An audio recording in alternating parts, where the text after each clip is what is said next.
नमस्कार, बहुत स्वागत आपका। आप देख रहे हैं द न्यूज, आपके साथ मैं सृष्टि मिश्रा। दिल्ली में मुख्यमंत्री अरविंद केजरीवाल के शराब घोटाले में जेल में बंद होने के कारण जो स्वास्थ्य में, जो वहां की लगातार नियमावली में, जहां दिल्ली के कार्यों में जो बाधा आ रही है, उसकी वजह से दिल्ली के उपराज्यपाल यानी कि एलजी वीके सक्सेना जी ने गृह मंत्रालय को चिट्ठी लिख दी है और चिंता जाहिर की है और कहा कि आप पार्टी को हम बुलाते हैं लेकिन वो बैठक में नहीं आते हैं, वो तमाम यहां पर चुनाव के बहाने दे देते हैं। तो देखिए, ये तमाम बातें जहां पर भड़क उठे सौरभ भारद्वाज, भड़क उठे इनके मंत्री मदन लाल, और देखिए यहां राष्ट्रपति शासन लगाने की मांग तेज हो रही है।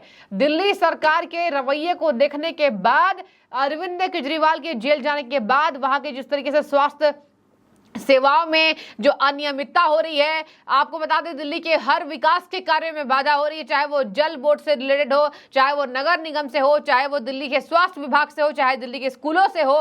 तो देखिए यहाँ पर दिल्ली सरकार को लेकर एलजी उपराज्यपाल ने, वीके सक्सेना ने इसके लिए एक टेंशन जाहिर किया है और गृह मंत्रालय को यानी होम मिनिस्ट्री को इसके लिए चिट्ठी लिख दिया है। सौरभ भारद्वाज भड़क उठे, कह रहे उपराज्यपाल कौन से। देखिए, बिल्ली के भाग से छीका नहीं फूटता। एलजी साहब थोड़ा संविधान समझ लें। किसकी बात कर रहे हैं? पानी की, स्वास्थ्य की, एनवायरनमेंट की, फॉरेस्ट की। ये सारे ट्रांसफर्ड सब्जेक्ट हैं, चुनी हुई सरकार के सब्जेक्ट हैं। संविधान की कौन से अनुच्छेद में एलजी को ये पावर दे दी कि वो चुने हुए मंत्रियों को बुला के इसके ऊपर आदेश दे सकते हैं? एलजी साहब बताएं। उसका जिक्र तो उन्होंने नहीं किया। जब हम उन्हें अपनी परेशानियां बताते हैं तो वो कहते हैं ये ट्रांसफर्ड सब्जेक्ट है, मेरे अधीन नहीं है, मैं क्या करूं। अब उन्हीं सब्जेक्ट्स के बारे में वो मंत्रियों की मीटिंग बुला रहे हैं। क्यों बुला रहे हैं आप? दूसरी बात, स्वास्थ्य के अंदर समस्या क्यों है, पानी के अंदर समस्या क्यों है? क्योंकि एलजी साहब के चहेते अफसर जानबूझ के षड्यंत्र करके दिल्ली के अंदर दवाइयों की कमी पैदा कर रहे हैं। एलजी साहब के चहेते अफसर जानबूझ के दिल्ली जल बोर्ड का पैसा रोक रहे हैं, वो पैसा जो विधानसभा ने पास किया है। एलजी साहब के चहेते अफसरों ने दिल्ली के अंदर फरिश्ते योजना के पैसे रोक दिए, जिसकी वजह से किसी का अगर एक्सीडेंट होता था तो उसका मुफ्त इलाज होता था। और वो सारी चीजें जब हम सुप्रीम कोर्ट गए तो वहां पे आदेश होते हैं, हाई कोर्ट जाते हैं तो आदेश होते हैं कि इनका पैसा दीजिए। इसका मतलब यही है ना, गलत तरीके से पैसा रोका जा रहा है, गलत तरीके से दवाइयों की कमी की जा रही है। एलजी साहब से सिर्फ एक ही निवेदन है, आपके अफसर जो मनमानी कर रहे हैं उनके खिलाफ आप जांच कराइए और जांच में वो दोषी पाए जाएं तो उनके ऊपर सख्त कार्रवाई कीजिए। ये नाटक करने की जरूरत नहीं है। दिल्ली की जनता सब समझती है। कौन आदमी सरकार चलाएगा ये दिल्ली की जनता तय करेगी। एलजी साहब को अगर सरकार चलाने का शौक है तो चुनाव लड़िए अरविंद केजरीवाल के सामने, जीत के आइए, सरकार चलाइए। हक से चिट्ठी लिख रहे हैं, क्या उन्हें चुनी हुई सरकार के बैठक को बुलाने का यहां उनके पास अधिकार है? वो ऐसा क्यों कर रहे हैं?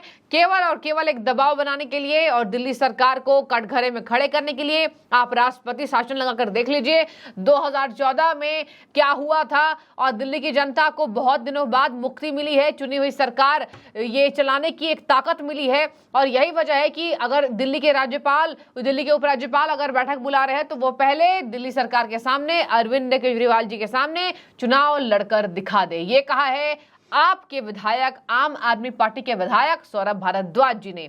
वहीं पे आ जाए बीजेपी को लेकर, बीजेपी इसको लेकर हमलावर है, हल्ला बोल कर रही है और कह रहे हैं कि दिल्ली सरकार का जो रवैया साफ हुआ है, जो पर्दाफाश हुआ है, उसके बाद से यही लग रहा है कि कुछ दिन ही है जब दिल्ली में राष्ट्रपति शासन लग जाएगा। और वैसे भी यहाँ की जनता मांग कर रही है। दिल्ली सरकार की शिकायत पर जो पत्र लिखा गया है उसमें दिल्ली सरकार के मंत्रियों पर, आम आदमी पार्टी पर यह आरोप लगाया गया है कि वो बैठक में हिस्सा लेने से इनकार कर रहे। और बता दें आपको कि उपराज्यपाल ने जल, शिक्षा, स्वास्थ्य, परिवहन यानी कि ट्रांसपोर्टेशन और वन विभाग से संबंधित दिल्ली सरकार के मंत्रियों की बैठक बुलाने का निर्णय लिया था, लेकिन मंत्रियों ने चुनावी आचार संहिता का हवाला देकर बैठक में शामिल होने से इनकार कर दिया। उपराज्यपाल ने अपने लेटर पर लिखा है कि वो इसलिए बुला रहे हैं क्योंकि कोई भी शासन के नियमित कार्यों में बाधा ना आए। एलजी के पत्र पर सौरभ भारद्वाज खूब बिलख उठे और कहा कि एलजी को मंत्रियों को बुलाने का अधिकार नहीं है। आम आदमी पार्टी के विधायक मदन लाल का बड़ा दावा, उन्होंने बोला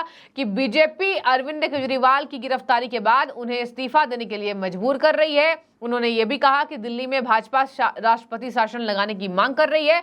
मदन लाल ने दावा किया कि आम आदमी पार्टी को डराया जा रहा है, धमकाया जा रहा है ताकि दिल्ली में राष्ट्रपति शासन लागू करने की अफवाह फैले और उसके बाद यहां पर राष्ट्रपति शासन लग जाए। आपको बता दें कि अरविंद केजरीवाल की न्यायिक हिरासत 15 अप्रैल तक बढ़ा दी गई थी, जहां पर अरविंद केजरीवाल के एक नेता संजय सिंह जमानत पर बाहर आ गए हैं। दिल्ली सरकार के ऊपर कई तरह के आरोप लग रहे हैं, गंभीरता की कमी है, कोई काम नहीं कर रहा है। इसके साथ आपको बता दें, दिल्ली के उपराज्यपाल वीके सक्सेना ने 29 मार्च को और 2 अप्रैल को 2 बार मंत्रियों के साथ बैठक की मांग की थी और 2 अप्रैल को उपराज्यपाल द्वारा एक बैठक के लिए गोपाल राय, कैलाश गहलोत, आतिशी मारलेना और सौरभ भारद्वाज को सूचना भेजी गई थी, लेकिन ईमेल के माध्यम से सूचना मिलने पर यहां लोगों ने इनकार कर दिया था कि आचार संहिता लागू है तो भैया हम नहीं आएंगे। अब मैं आपको बता दूं, इसी को लेकर हल्ला बोल है, जहां पर दिल्ली सरकार असंवेदनशील है, ये वीके सक्सेना जी का बोलना है। गंभीरता की कमी है, अमित शाह से गुहार लगा दी गई है। आपको बता दें कि होम मिनिस्ट्री की अगर इसमें दखल होगी तो आने वाले समय में दिल्ली की जनता एक नया दृश्य देखेगी, जो ये है कि दिल्ली के मुख्यमंत्री अरविंद केजरीवाल का पर्दाफाश होने के बाद दिल्ली की सरकार एक अलग ढंग से चलती हुई दिखाई दे सकती है। आपको बता दें, शराब घोटाले में के कविता को एक बड़ा झटका लगा, जहां पर राउ जेवन्नी कोर्ट ने उनको और उनकी न्यायिक हिरासत बढ़ा दी और के कविता ही नहीं, तमाम जितने इनके मंत्री हैं उनकी मुश्किलें कम होने का नाम नहीं ले रही हैं।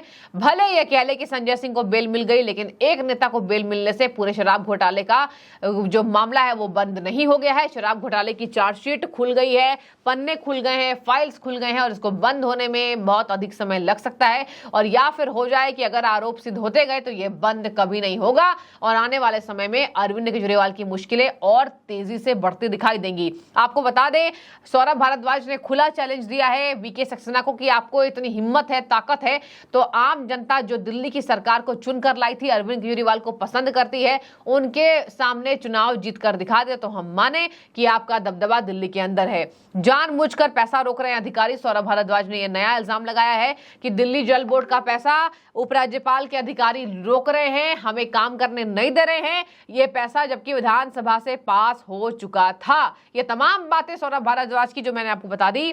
स्वास्थ्य मंत्री ने यह भी कहा, इन सब चीजों को लेकर हम सुप्रीम कोर्ट गए तो कोर्ट की तरफ से फंड जारी करने का आदेश आया। इसका मतलब साफ है कि पैसा गलत तरीके से रोका जा रहा है, यानी कि वीके सक्सेना पैसे रोक रहे हैं, ऐसा सौरभ भारद्वाज का कहना है। क्या आपकी भी राय यही है कि दिल्ली सरकार को तत्काल तरीके से वहां राष्ट्रपति शासन लगा दिया जाए? और दिल्ली की जनता अगर हम देख रही है तो कमेंट करें, आपको क्या माहौल लग रहा है, क्या महसूस हो रहा है, क्या वाकई दिल्ली का विकास इससे बाधित हुआ है? जरूर कमेंट करके बताएं आप। शुक्रिया आपका।